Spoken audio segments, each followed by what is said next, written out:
கர்த்தருடைய பரிசுத்த நாமம் மகிமைப்படுவதாக. அருமையான இந்த நாளில் உங்கள் மத்தியில் கர்த்தருடைய வார்த்தையை பிரசங்கிப்பது கர்த்தர் தந்த கிருபைக்கு அவரை சோத்தரிக்கிறேன், அவரை துதிக்கிறேன்.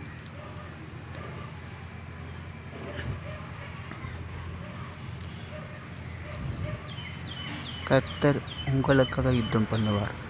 இந்த வார்த்தையை நன்கு உத்து கவனித்து பாருங்கள். கர்த்தர் உங்களுக்காக யுத்தம் பண்ணுவார். இந்த மோசே எகிப்து தேசத்தில் இஸ்ரவேல் மக்களை அழைத்து கொண்டு வருகிற சமயத்தில் ஒரு பக்கம் பார்வோன் சேனை, ஒரு பக்கம் செங்கடல். இந்த நடுவில் இஸ்ரவேல் மக்கள் மோசே நிற்கிறாங்க. மோசையை குறித்து எல்லாம் முறுமுறுக்கிறாங்க. எப்படி முறுமுறுக்கிறாங்கன்னா, மோசே எகிப்து தேசத்திலேருந்து பிரேத கல்லறை இல்லையோ, எங்களை இந்த வனாந்தரத்தை கூப்பிட்டு வந்தேன்னு மோசையை நோக்கி முறையிடுறாங்க.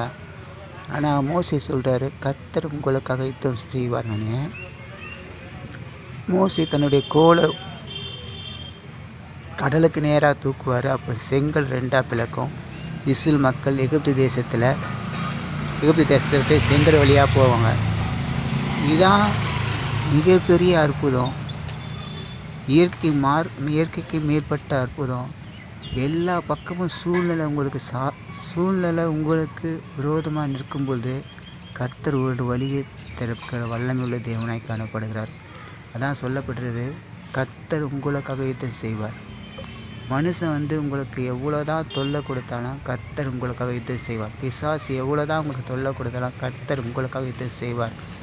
நீங்கள் அவரை விசுவாசிக்கும் போது அவர் தன்னுடைய வல்லமையை வெளிப்படுத்தி காண்பிக்கிற தேவனாய் காணப்படுகிறார். ஆனால் ஒரு வார்த்தை சொல்லப்படுறது, கர்த்தர் உங்களுக்காக யுத்தம் செய்வார். இந்த வார்த்தையை சொல்லி நீங்கள் தொடர்ந்து ஜெபிச்சு பாருங்கள்.